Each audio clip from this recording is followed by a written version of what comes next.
Femi was not born with a silver spoon, he was only an orphan. A boy who wanted to school, but his stepmother stood in his way of education.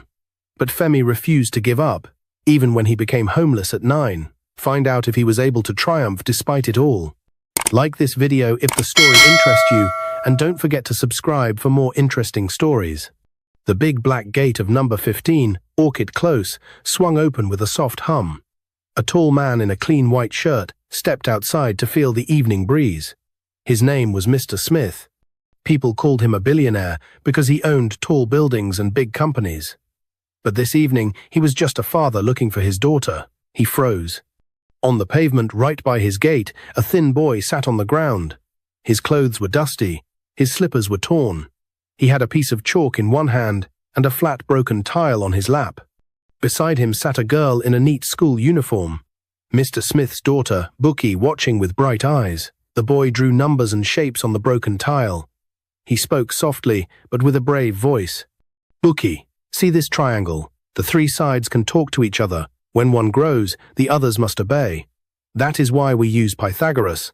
A squared plus b squared equals. Watch." He wrote the letters. He smiled a little. It was a shy, hopeful smile. Mr. Smith's heart beat fast. Who is this boy? And why is my daughter sitting on the floor? He stepped closer. His shoes clicked on the interlocking stones. The boy looked up. His eyes were bright but tired, like a lantern that burned all night. He slid the tile to one side and stood up quickly. "Good evening, sir," the boy said. "Daddy, this is Femi," Bookie said, jumping to her feet. "He teaches me after school. He knows everything." Mr. Smith looked at the boy from head to toe. Dust on his shirt, a thin scar near his eyebrow, a plastic bag beside him with 2 old books, a pencil, and a bottle of water half empty. A guard at the gate cleared his throat. "Ogre, we told the boy to sit by the gutter. But your daughter said—" Mr. Smith raised his hand. He wasn't angry. He was surprised. He was curious. And there was a little pull inside his chest, like a string being tugged. He turned to Femi. "Where are your parents?" Femi held the chalk like it was a key to a door only he could see. He didn't speak. For a moment, silence sat between them like a glass wall. Then, with a tiny breath, Femi said, "Sir, my mother died the day I was born. My father is alive, but I don't live at home." The wind moved the jacaranda leaves above them. A car passed slowly on the street. Somewhere, a kettle whistled. "Why?" Mr. Smith asked. Femi's eyes dropped to his feet. "It's a long story, sir. I have time," Mr. Smith said. "But first, Bookie, go inside." "No, Daddy, please," Bookie said, hugging her school bag. "I want to hear too." Mr. Smith looked at the boy. He looked at his daughter. He looked at the broken tile, the neat numbers, the careful letters. He nodded once. "Okay, tell me. But before what he did, you must hear why it mattered. Years back, Femi was born on a rainy night. The rain beat the roof so hard that the neighbors said, 'God is washing the earth for a new star.' But sometimes joy and pain hold the same hand. Femi's mother gave him life and, in the same hour, said goodbye to the world. She never got to hold him. His father, Mr. Stephen, loved baby Femi with a deep, quiet love. He carried Femi on his back to the clinic for checkups. He tied bright cloth around his shoulders so Femi would not fall. He told baby stories to the night, and the night listened. He promised the tiny boy, "You will become somebody, but life is not always a straight road." After a while, Mr. Stephen married again. Her name was Grace. Her smile was sweet when people were watching. But when doors closed, her eyes became sharp like blades. She had 2 children of her own, Michael and Cynthia, and she guarded them like they were gold necklaces. At first, Grace was soft with Femi. "Oh, small boy," she would say, touching his head lightly. But soon, little chores became big chores. Wash the plates, sweep the backyard, fetch water, 2 buckets, no, 3. Femi tried his best. He believed work was not his enemy, but he was still a child. His hands were small. The broom was heavy. The water splashed on his feet and made his slippers slippery. Michael and Cynthia were older. They could help, but Grace held them like kings and queen. She said, "Don't touch that. Let Femi do it." She said, Your hands are meant for pen, not broom. She said, Femi must learn respect. Femi learned many things. He learned how to wake up before everyone. He learned how to wash the pot till he could see his face inside it. He learned how to cover his tears with a smile so that his father would not worry. But still, in Femi's heart, there was a bright lamp. He loved school. He loved numbers. He loved the way letters walked into words and words built bridges to places he had never seen. One day, in primary 3, Femi solved a hard sum on the board. The class clapped. The headmaster came in. He smiled. He gave Femi a golden paper and said, "Scholarship." Femi held the paper like it was made of light. It said he would not pay fees again till the end of primary school. He ran home after class, his legs flying. He wanted to show his father. He wanted to shout, "Daddy, see, see. We don't have to pay again." But Grace met him at the door. "What is that?" she asked, her voice sweet but cold. "Scholarship," Femi said, smiling. "For my school. We don't—" Grace took the paper. She read it. Her eyes flashed. She looked toward the corridor where Mr. Stephen kept his toolbox. Then she folded the golden paper very slowly, like someone folding a map, and slipped it into her blouse. "Listen, Femi," she said. "This is our secret. If you tell your father, it will bring trouble. You don't want trouble. You want peace, right?" Femi looked at her. He was small. She was big. He wanted peace. He nodded. From that day, the golden paper disappeared. But every school term, Grace still collected money from Mr. Stephen for Femi's fees. She kept part for herself. She said to Femi, "Don't forget our secret." Femi swallowed the secret like a stone. It sat in his chest. The chores grew heavier. The words grew quieter. But the lamp in his heart did not go out. He read under the window when everyone slept. He counted stars and turned them into numbers. He whispered the names of shapes. He dreamed of boarding school, the kind with neat beds and long halls, and teachers who smiled when you entered the class. On the morning, Femi planned to tell his father about the scholarship and the boarding school. The sky was bright and blue. He ironed his shirt with his hands, pressing the cloth on the bed to flatten the wrinkled parts. He waited for his father's footsteps. Then a loud knock shook the door. A neighbor ran in, his face white. "Stephen, there has been an accident." The world changed in one breath. Mr. Stephen did not come home that night. He came home the next day with bandages and pain. He could not walk well. He could not work like before. Bills multiplied like ants. Fear sat in the kitchen like a hungry guest. Grace's eyes hardened. Her voice grew sharp. "We cannot carry dead weight," she said one evening. She was not talking about her husband. She was talking about Femi. The day after that, when the sun was still young, Grace pulled Femi's small bag from the wardrobe. She opened the front door. "Out," she said, pointing. "Go to your mother's people." "My mother has no people," Femi whispered. "Then go to the street," Grace said. "This house is not for lazy boys." Before anyone could stop it, before family members could knock, before the wind could change direction, Femi was on the street. He stood outside his own home with a plastic bag and 2 shirts. He looked at the door, but the door looked away. He was 9 years old. That night, Femi slept in an uncompleted building at the end of their street. The blocks were cold. The roof was open. The stars were like eyes that would not blink. He held himself small to keep warm. He did not cry loud. He just breathed. "I will not die here," he said to the dark. "I will be more than this." Learning on the road. Days turned to weeks. Femi learned the map of hunger. He learned how to beg with respect and thank people with his whole heart. He learned which shop owners gave old bread at closing time. He learned which security men smiled at him and which ones chased him away. But every afternoon, when school finished, Femi stood by the gate. He waited for old classmates to pass. He said, "Please, can I borrow your notes? I will teach you what the teacher said today. I will explain it in a way that is easy." Some said no. Some ignored him. But some said yes. And when they said yes, Femi's lamp burned brighter. He studied the books at night. He drew lines on cardboard he found beside the market. He practiced with chalk he picked from classroom windows. He talked to himself like a teacher. He laughed when an answer clicked in his mind like a switch. Then he taught. He taught under mango trees. He taught by streetlights. He taught at the dusty corner by the junction. He taught because it made his heart warm. He taught because teaching kept the dark away. Sometimes the children's parents gave him small money. Sometimes they gave him food. Sometimes only thanks. He took everything with the same smile. One of the students was Buki. She had soft braids and a quick mind. She liked how Femi made hard things look easy. She said, "You talk like a coach." He said, "We are a team." They agreed to meet near her house because her mother worked late and the road inside the estate was quiet at sunset. Femi would sit on the pavement with his broken tile. Buki would sit beside him with her book open.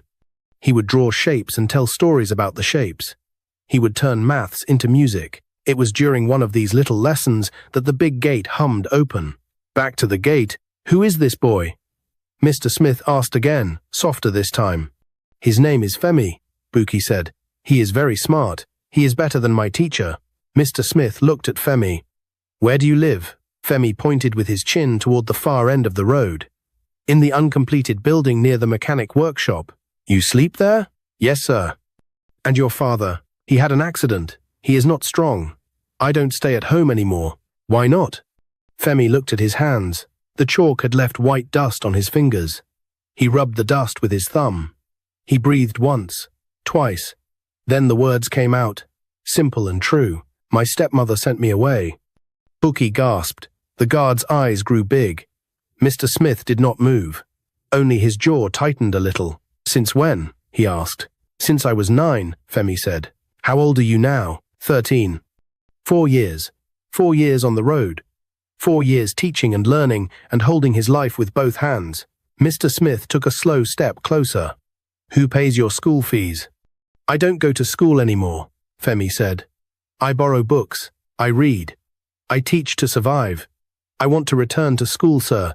I want to be somebody." The evening air felt heavy, like it was waiting for an answer. Mr. Smith turned to his daughter. "Buki, go inside. Tell Mama Kay to bring small food. And water. Daddy, please." Buki ran in. The guard pretended to check the time. A car rolled past. A woman selling oranges pushed her wheelbarrow and looked twice at the small group by the gate. Mr. Smith faced Femi. "Can you show me where you sleep?" Femi blinked. "Yes, sir. Wait for me." Mr. Smith walked back through the gate. The guard followed. The gate closed. Femi stood alone. He touched his chest. His heart was thumping like drums at a village festival. In less than a minute, the gate opened again. A black SUV slid out and stopped beside Femi. The driver nodded. Mr. Smith sat in the back. The window came down. "Get in," Mr. Smith said. Femi looked at the nice car. He looked at his dusty feet. He remembered the times security men chased him away from cars like this. He swallowed. He opened the door carefully and sat on the edge of the seat, as if the leather might be a cloud. They drove slowly down the street. The estate was quiet. The jacaranda trees shook purple flowers onto the road. Femi pointed to a narrow path near a fence. "There," he said. "We can park at the mechanic side." They stopped. Femi led the way through the path, past a pile of old tires, past a dog that wagged its tail, past 2 men drinking malt in green bottles. They came to the uncompleted building grey blocks, iron rods pointing at the sky, no windows, only holes. "This is where I sleep," Femi said. There was a small corner under the stair. A flattened carton lay there like a bed. A plastic bucket sat beside it. On the bucket, 2 books, a maths note and a storybook with a missing cover. A pencil stub, a neat stack of chalk crumbs, a clean shirt folded like a treasure. Mr. Smith stood very still. He was a big man. Right now, he felt like a small boy who had just seen a storm swallow a house. He turned slowly and looked at Femi again, this time with eyes that could see the hidden things. "Who gave you food last?" he asked. "Yesterday," Femi said. "A woman at the shop. I taught her son division. Do you have a birth certificate?" "No, sir." "Do you remember the name of your first headmaster?" "Yes, sir. Headmaster Shola." "Do you know your father's phone number?" Femi told him. Mr. Smith typed it carefully into his phone. He did not call yet. He was thinking. He was arranging. He was seeing steps on a staircase that did not exist a minute ago, and now it was right there in front of him, leading up. "Sir." Femi said, in a small voice. "Are you angry with me? For teaching your daughter on the ground?" Mr. Smith looked at the broken tile, at the brave chalk marks. He shook his head. "No," he said softly. "I am angry with the world." They drove back to the house. Buki was waiting at the gate with a tray jollof rice, fried plantain, and water in a cold bottle that sweated in the heat. Femi held the plate and the bottle like gifts from a king. He ate slowly, even though his stomach begged him to hurry. He had learned not to rush blessings. When he finished, Mr. Smith said, "Femi, come inside." The guard blinked. Children from the estate peeped from their gates. This was not normal. A homeless boy entering number 15. People would talk. But Mr. Smith was not listening to people. He was listening to that pull inside his chest. They entered the house. Marble floor. Soft chairs. A painting of a bridge at sunset. A smell like lemon and clean rain. "Sit," Mr. Smith said. Femi sat on the edge of the chair again. "Tell me everything," Mr. Smith said. And Femi told him. He told him about the rainy night of his birth. He told him about his father's love. He told him about Grace's sweet smile in the daylight and her hard eyes at night. He told him about the golden paper that disappeared into a blouse. He told him about the accident, the bandages, the pain. He told him about the door that would not look at him and the starry ceiling of the uncompleted building.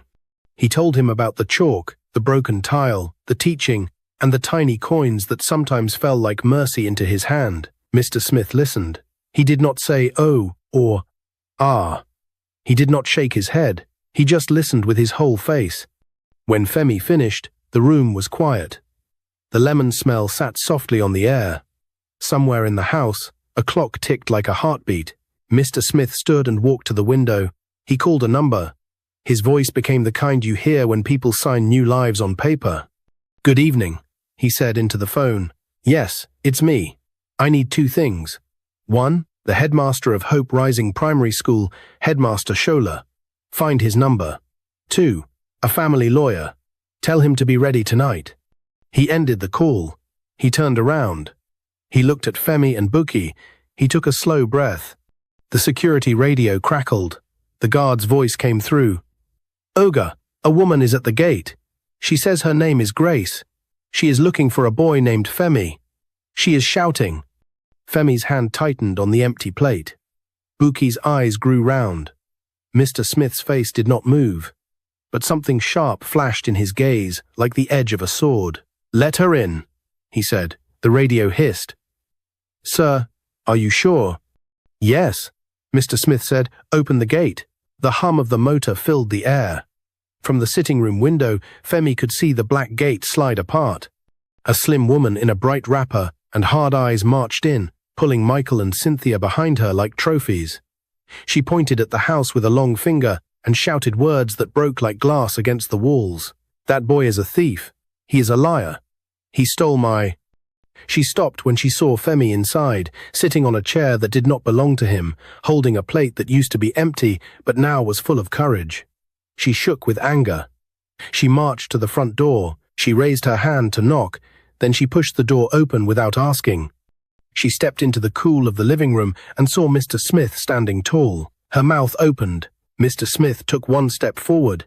His voice was calm, but it had thunder inside. "Mrs. Grace," he said. "Welcome. I have been waiting to hear your side. But before you talk, you should know this. I recorded what happened at my gate today. The world will see it if I want, and more important than the world, I have a lawyer on his way. Sit down." Grace's eyes flicked from the rich chairs to the boy, to the girl, to the man. Michael and Cynthia looked confused. Buki held her breath. Femi gripped the edge of the seat. His heart said, "Run." His hope said, "Stay." Grace did not sit. She pulled her scarf tighter and took a long, shaky breath. Then she smiled, a new smile, slow, careful, dangerous. "Sir," she said sweetly, "I think you are making a mistake." Mr. Smith raised one hand to stop her. "Not today," he said. "Today I make a promise." He turned to Femi. "Femi," he said, and the name sounded like a door opening. "From this moment, I will not let you sleep one more night in that uncompleted building." Grace gasped. Michael and Cynthia stared. Femi's breath caught in his throat. "But first," Mr. Smith added, his eyes never leaving Grace. I need to confirm something with Headmaster Shola about a certain scholarship paper that went missing. The doorbell rang. A firm, heavy ring. Once, twice, everyone jumped. Buki whispered, Daddy. Who is that?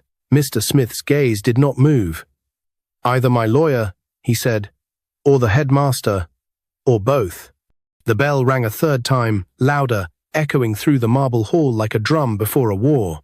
Grace stood in the living room like a tall, angry tree. Michael and Cynthia hid behind her wrapper.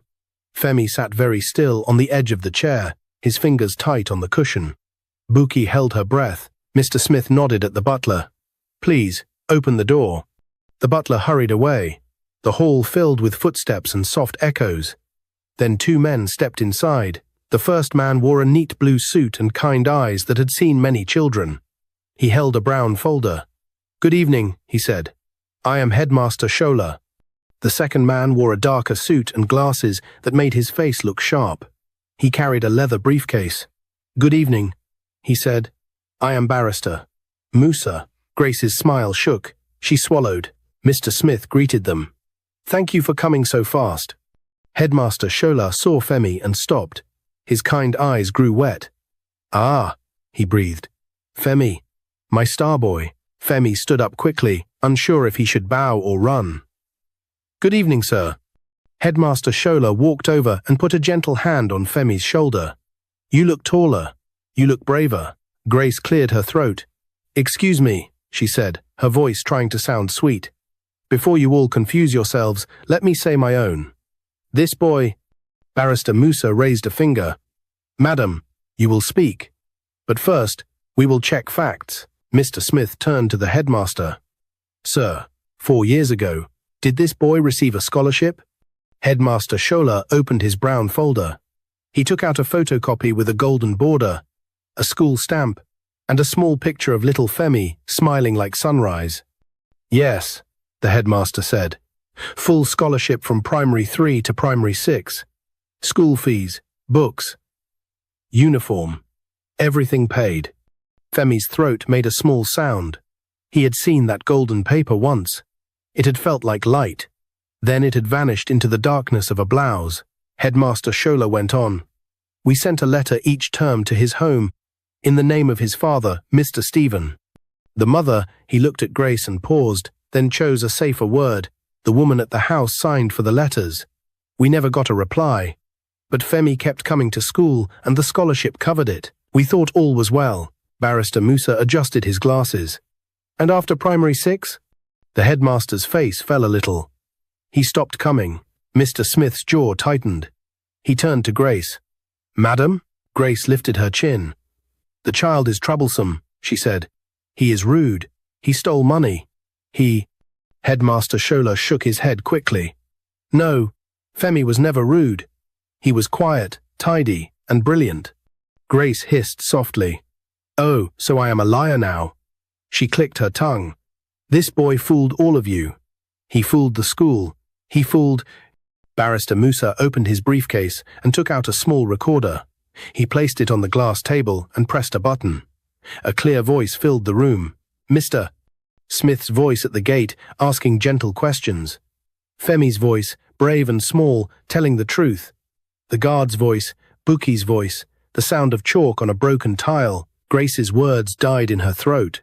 Michael and Cynthia stared at the recorder like it was magic. When the recording ended, the room was quiet again. The lemon scent felt sharper, like it wanted to cut lies into pieces. Madam, the lawyer said softly, I advise you to stop talking if you are not ready to say the truth. Grace's eyes darted around the room. She pressed her scarf to her mouth. Then she dropped her hand and spoke fast. Fine, she said. Yes, there was a scholarship, but I used the school fees for the house. Food is not free. Salt is not free. Soap is not free. I did what I had to do. And when the man had an accident, I could not carry extra load. Is it a crime to protect my children? Michael and Cynthia looked up at her, surprised. They had never heard their mother talk like this in front of strangers. Headmaster Shola's voice was gentle but firm. Femi is also a child. He is not extra load. He is your husband's son. Grace folded her arms and turned her face away. Husband no longer work, she muttered. Do you want all of us to die? Mr. Smith stared at her. You put a 9-year-old on the street. Grace lifted her shoulders. Many children are on the street. Mr. Smith's voice grew cold. Not if I can help it. He looked at the lawyer. Barrister, what can we do tonight? The lawyer opened a paper. Immediate steps. 1. We write a petition for child neglect and fraud regarding the school fees collected under false pretenses. 2. We contact the father, Mr. Stephen, to confirm his knowledge. 3. We arrange safe custody for Femi while the matter goes to court. 4. We notify social welfare. Femi's chest rose and fell. He stared at the carpet. Safe custody. Those were big words. Did it mean he could sleep in a real bed tonight? Mr. Smith nodded once. Do them. The lawyer began to write. His pen moved like a fast dancer across the page. Headmaster Scholler took out another paper. Also, Mr. Smith, he said, I can give Femi a placement test tomorrow morning. If he passes at the level I expect, we can place him in JSS 3 or SS Zone, depending on the result. He is very bright. Femi's heart jumped. Test. School. Class. The lamp inside him burned hot. Grace snapped. He will not go anywhere.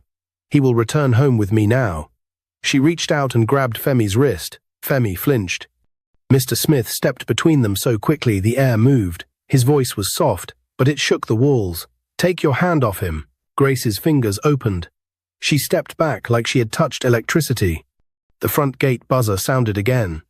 The guard's voice came through the radio. Sir, a man is at the gate. He says his name is Stephen. He walks with a stick. He looks weak. Femi's head whipped toward the window. Daddy? Mr. Smith nodded. Let him in. The motor hummed. The black gate slid open. A thin man with a cane and tired eyes came through. His shirt was clean but old. His shoes were scuffed. He walked slowly, each step a small battle. When he reached the door, the butler helped him inside. Good evening, the man said, breathing hard. I am Stephen. Femi forgot everything. He ran. He ran like a boy who saw the sun after a long night. He dropped to his knees and hugged his father's legs. Daddy, he said, crying without sound, the tears streaming fast. Daddy, I am here. Mr. Stephen bent with care and cupped Femi's face with both hands. His fingers shook, but his smile was pure. My boy, he whispered. My boy. Grace made a small angry sound. Ah, so you ran here to make me look bad, and you rich man, you went to call him. Mr. Smith did not answer her. He walked to Mr. Stephen and held his elbow gently. Sir, I am Smith. I saw your son teaching my daughter outside my gate. Please sit. You need rest. They sat Mr. Stephen on a sofa. The butler brought water. He drank slowly. His eyes never left Femi's face, as if he would lose him if he blinked too long. Barrister Musa spoke carefully. Sir, we need to ask you something. Did you know that Femi had a scholarship in primary school? Mr. Stephen's face wrinkled with confusion. Scholarship? No. Grace told me every term that the school increased fees. I paid what I could until the accident. After the accident, things were hard. He looked down at his hands. Very hard. Headmaster Scholler lifted the golden photocopy. Sir, your son had a full scholarship. We informed the house by letter. It appears the letters were received but not shared. Mr. Stephen closed his eyes. He took a deep breath. His lips moved like he was counting his mistakes. I failed, he whispered. Femi grabbed his hand. No, Daddy, you did not fail. You got hurt. That is not failing. Mr. Stephen swallowed and nodded. Thank you, my boy. Grace couldn't keep quiet. So everything is now my fault? The man could not work. Should we eat dust?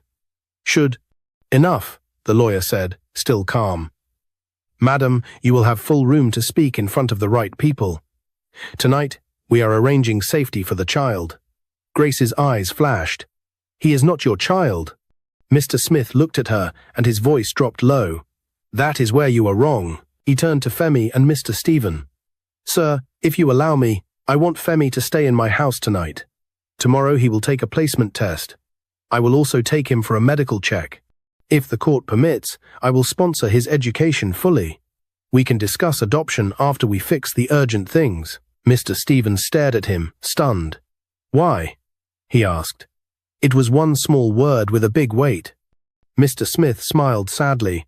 "Because a child who teaches on the street instead of giving up is a child I must stand for." Femi's eyes flooded again. The room felt warm, like a blanket. Grace laughed, a sharp laugh. "Adoption? Over my dead." She stopped. The front door opened again. A woman in a dark skirt, suit and a badge on her jacket walked in with 2 officers behind her. She had a strong face and kind eyes. "Good evening," she said. "I am Mrs. Okafor from Child Welfare. We received a call. We need to assess a report of neglect." Grace's mouth fell open. "You called police?" "For me? They are not police," the lawyer said softly.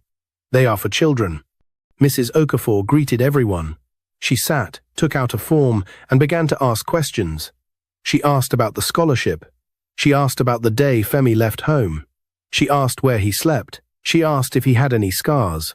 Femi rolled up his sleeve. A thin white line showed near his elbow. "Firewood cut me," he said. "I cleaned it with salt and water." Mrs. Okafor's eyes blinked quickly, and she wrote more. She spoke to Mr. Stephen gently.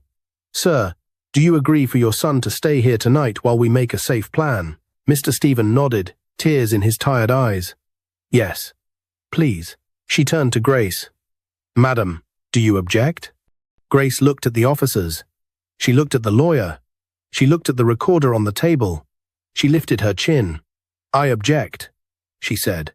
But her voice was small. Mrs. Okafor wrote, "Objection noted." Then she looked at Mr. Smith. "Sir, may we see where the boy will sleep?" Mr. Smith smiled. "Of course." They stood. Femi stood too. His legs felt like new wood, stiff, unsure, but ready to hold weight. Mr. Smith led them down a hallway, soft lights, family photos. A picture of baby Buki laughing with cake on her face. They entered a clean guest room, a neat bed, a small desk with a lamp, a wardrobe with empty hangers waiting for a story. Femi stared. He touched the bedsheet with one finger, like it might vanish if he used his whole hand. Mrs. Okafor nodded, satisfied. "This is good. We will place the boy here tonight under temporary care. Tomorrow, we will visit the father's home and the uncompleted building. We will speak to neighbors. We will check facts. Then we will decide next steps." Grace stood at the door of the room, arms folded so tight her knuckles turned white. "You people like to spoil children," she muttered. Mrs. Okafor wrote one more line and closed her file. "Sometimes," she said, "children are already spoiled by pain. We just wash the hurt out." They went back to the living room. The sky outside had turned deep purple. The jacaranda trees shook their last light onto the ground. Headmaster Shola patted Femi's shoulder. "I will come at 8 a.m. Be ready." Femi nodded so hard, his braids shook. He didn't have braids, but his head moved like music. "Yes, sir. I will be ready." Mr. Smith looked at the lawyer. "Draft the petition tonight. We file in the morning." "Yes," the lawyer said. Grace took a step forward. "So you think you can take my husband's son and parade me like a witch?" Her voice trembled. "I will go to the people who know me. I will tell them you are using your money to steal my family." Mr. Smith's eyes were calm. "Use all the words you want. The truth has its own legs." Grace pointed at Femi. "You, if you step into that bed, don't come back to my house." Femi looked at his father. Mr. Stevens squeezed his hand. "My boy," he said softly, "go where you are safe. I will come tomorrow. We will face this together." Femi looked at Mr. Smith. He looked at Buki, who gave him a small, brave smile. He looked at the bed down the hall. He looked at the street in his memory, the cold blocks, the hungry stars. He took a breath and nodded. "I will stay." Mrs. Okafor wrote the final note. "Temporary placement.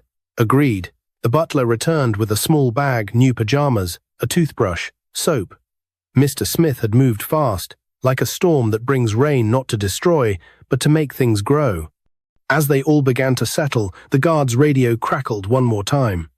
"Sir," he said, voice tight, "there are people gathering outside the gate. Neighbors." Someone posted a video. They are saying a billionaire found a homeless boy teaching his daughter. They are asking questions. Some have cameras. Everyone turned slowly to Mr. Smith. He glanced at the recorder on the table. He looked at Femi. He looked at Grace. Then he walked to the window and pulled back the curtain. Outside, phones glowed like small moons. A murmur rolled across the estate like ocean waves. A banner was already in the air. Someone had typed it big on a phone screen and held it up. Mr. Smith let the curtain fall. He spoke in a low voice. "From this moment," he said, "everything will move fast." He turned to Femi. "Are you ready?" Femi swallowed. He nodded. The doorbell rang again, long, urgent. Not polite this time. Bookie whispered, "Daddy."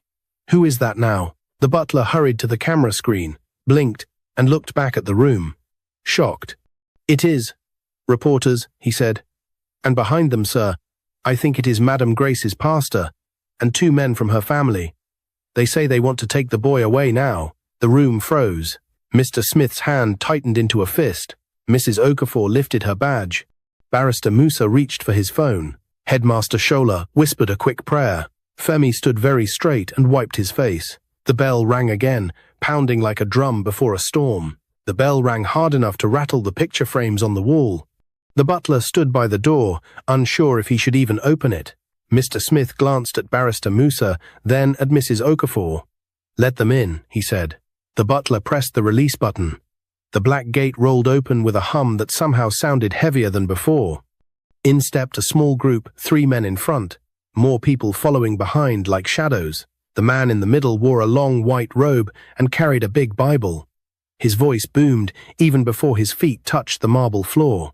"Good evening," the Lord says. "Return the child to his family, that there may be peace." On his left was a tall man, in a brown cap, Grace's brother. On the right was another man, shorter, with eyes that moved quickly around the room, her cousin. Behind them, 2 women in wrappers held their phones high, recording. Grace's face lit up when she saw them. "Pastor, brother, you came." The pastor looked around like a man ready to command the air itself. "We heard the boy was taken without proper consent," he said, his voice dripping authority. "We came to correct this matter." Mrs. Okafor rose slowly, badge in hand. "Sir, I am from child welfare. The boy is here under temporary protective placement. With his father's consent." The pastor waved his free hand. "Consent? The mother's word must be heard." "She is not his mother," Mr. Smith said flatly. Grace stepped forward. "I raised him for years. I fed him. You used his school fees." Mr. Smith cut in. Her brother frowned. "Olga Smith, I respect you, but family matters should stay inside the family." Barrister Musa stood. "Sir, when a child is neglected, the law steps in. That is no longer a private matter." The cousin snorted. "Neglect? This boy looks fine to me." Femi's small voice floated into the tense air. "Do fine boys sleep on cartons?" The room went still. The cousin's eyes dropped. The pastor cleared his throat. "Young man, the street is not for children, but forgiveness is for everyone. Let him come home and we will pray." "No," Mr. Stevens said suddenly. His voice was shaky, but his eyes were hard. "He will not go back." Grace turned to him in disbelief. "Stephen, you will let strangers take your son?" Mr. Stevens' cane tapped the floor once. "Better strangers who see him than family who made him invisible." The pastor tried to speak again, but Mrs. Okafor's voice sliced clean through. "Enough. I have documented reports, physical evidence, and the father's consent. This child is not leaving with you tonight." The pastor's eyes narrowed. "You will bring shame to the family." Mr. Smith stepped forward, his voice quiet but sharp as glass. "If protecting a child brings shame, then shame is holy." The crowd outside was pressing closer now, faces peering through the open door. Phones pointed in from all angles. The murmurs were growing into a chant-like hum. A voice from outside called, "Is that the boy? The one teaching on the ground?" Mr. Smith turned to the butler. "Close the door." The heavy door shut, cutting off the noise, but everyone inside could still feel it. The heat of the crowd, the pressure of eyes. The pastor stepped closer to Mr. Smith. "Olga, be careful. People will say you are taking advantage of this boy to look good." Mr. Smith didn't blink. "Let them say. The boy will speak for himself in the future. His life will be my answer. He looked at Femi. Would you like that? Femi swallowed. Yes, sir. The pastor opened his Bible as if to quote something, but Mrs. Okafor stepped in front of him. This visit is over. The boy stays here. We will settle the rest in court. Grace's brother muttered something under his breath and grabbed her arm. Let's go. We can't win tonight. Grace's eyes burned into Femi as she was pulled toward the door. Enjoy this rich man's house while you can. You'll be back. Femi's fingers tightened at his sides, but he stayed quiet. The pastor gave Mr. Smith one last look. We will pray for you. The door closed. The crowd noise faded as the group left through the gate. Silence settled, but not the peaceful kind. This was the heavy silence of a battle that had paused, not ended. Mrs. Okafor sighed and packed her file. Tomorrow will be busy. We'll start with the placement test and the welfare report. Mr. Stephen will also arrange your medical check. Mr. Smith nodded. Thank you. When everyone had gone except Mr. Stephen, Femi, and Buki, the house felt softer again. Buki leaned close to Femi. I think Daddy likes you. Femi smiled faintly. I like him too. Mr. Smith looked at both of them. Get some rest. Tomorrow, Femi, your new chapter begins. Femi lay in bed that night, staring at the ceiling, the clean smell of fresh sheets wrapping around him. He could still hear Grace's voice in his head. He could still see his father's tired smile. He could still feel the weight of the chalk in his hand. Somewhere in the house, Mr. Smith sat in his study, pen in hand, writing something long and careful. At the top of the paper were 4 words. Petition for legal adoption.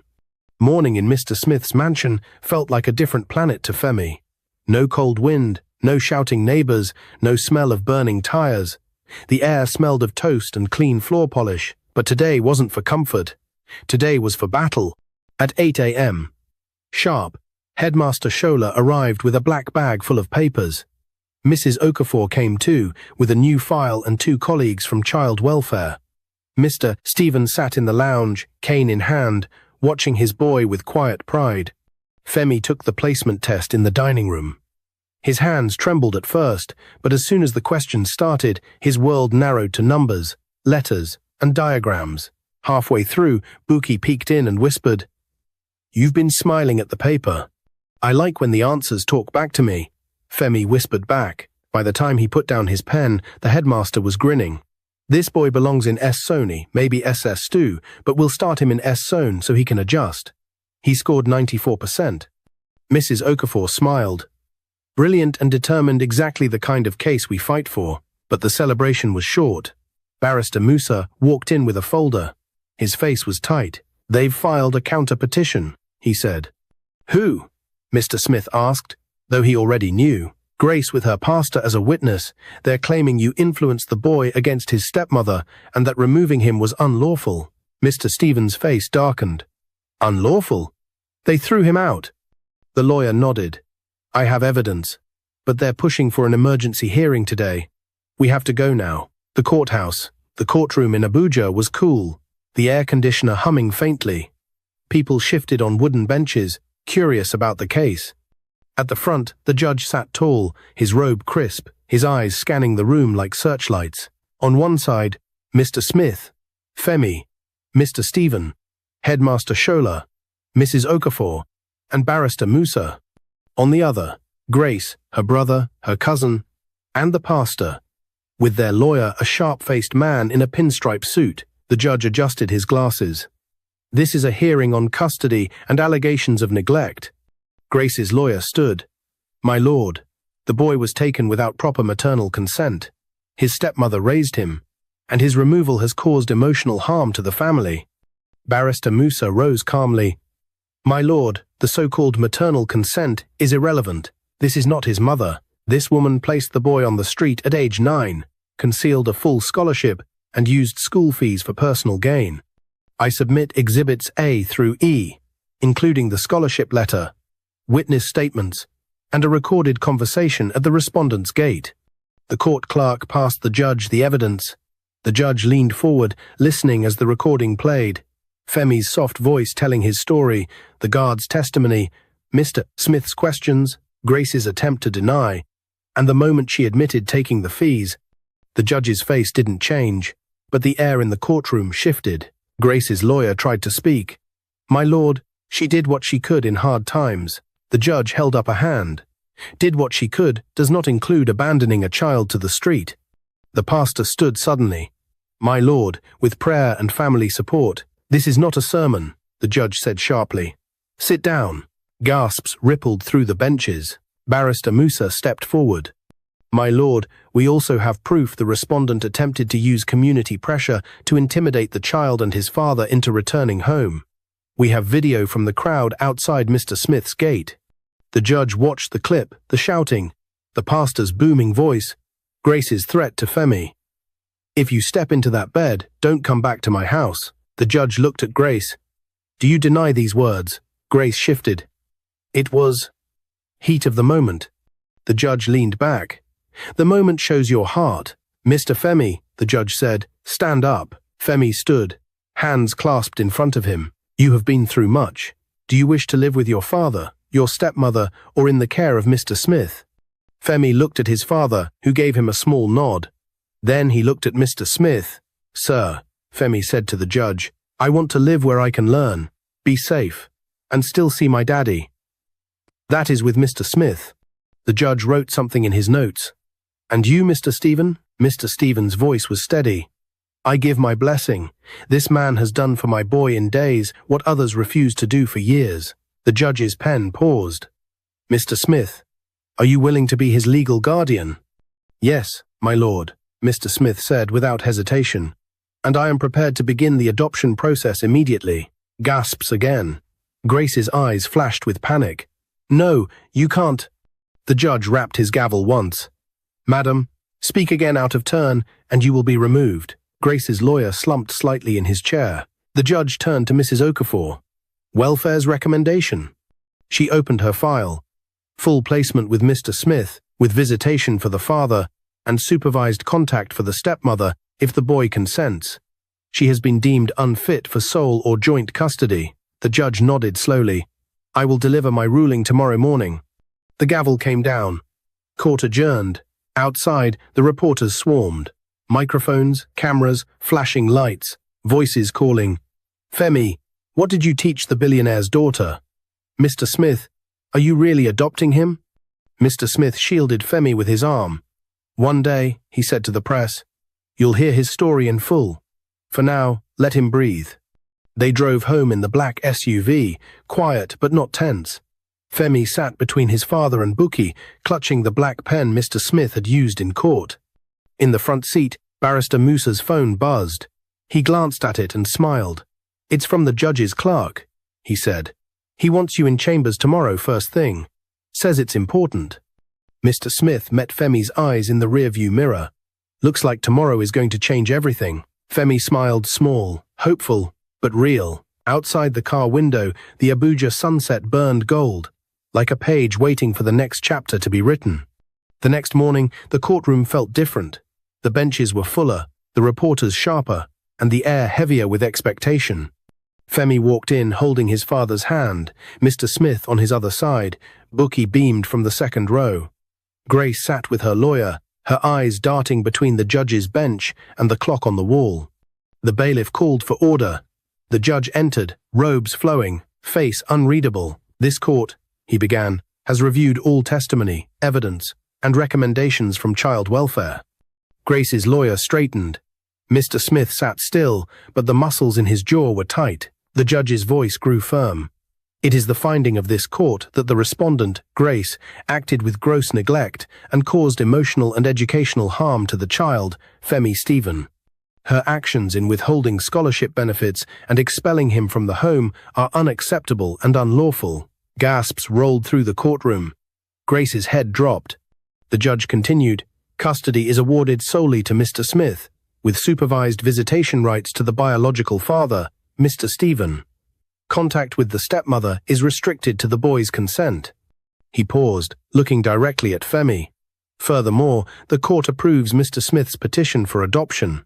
From this day forward, you are legally Femi Smith." The gavel came down. The sound echoed like a drum, announcing victory. Mr. Stephen's eyes glistened as he pulled Femi into a hug. "You're my son forever," he whispered. "No matter the name." Mr. Smith crouched to Femi's height, his voice steady but warm. "From now on, you're my son too. And I promise you'll never sleep on the ground again unless it's for a picnic." Femi laughed through his tears. "Thank you, Sir Dad." The reporters outside went wild. Cameras flashed. Headlines were already forming. From street to sun, billionaire adopts homeless genius. 7 years passed, like pages in a well-read book. Femi Smith was no longer the thin boy with chalk-stained fingers. He was tall now, confident. His smile wide. At 20, he had just graduated with honors in engineering from one of the top universities in Nigeria. He had also launched a successful tech startup, building low-cost educational tablets for children in rural areas, tools that worked without constant internet and were preloaded with lessons in multiple languages. Investors from around the world were calling. But Femi's proudest achievement wasn't the millions in revenue. It was the building behind him on this bright Saturday morning. A sprawling, modern orphanage sat on 5 acres in Abuja, painted in cheerful colors, with classrooms, dormitories, and a football field. Above the main entrance, the sign read, "The Smith-Stephen Orphanage Home. No child left behind on the street." Mr. Smith stood beside him, older now but still tall and sharp. Mr. Stephen sat in the front row of guests, cane resting against his chair, tears in his eyes. Buki, now a law student, clapped the loudest. Grace and her children were nowhere to be seen. After losing the case, she had faded from the public eye, her influence gone. Femi stepped to the podium. Cameras clicked. The crowd leaned in. "I was once a boy teaching on a broken tile outside a gate," he began. "I was hungry, homeless, and invisible until someone saw me. Mr. Smith didn't just give me a bed. He gave me a name, a family, and the tools to become more than my pain. Today, I open these doors so no child will have to wait for a miracle at a stranger's gate." He glanced at Mr. Smith, then at his father. "This is your legacy as much as mine." The crowd stood and clapped, some wiping tears, and somewhere inside, Femi felt the same lamp that had burned in him as a child, brighter now, but still lit by the same belief. He'd whispered under the cold night sky at 9 years old, "I will be more than this." He had kept that promise, and now he was passing it on.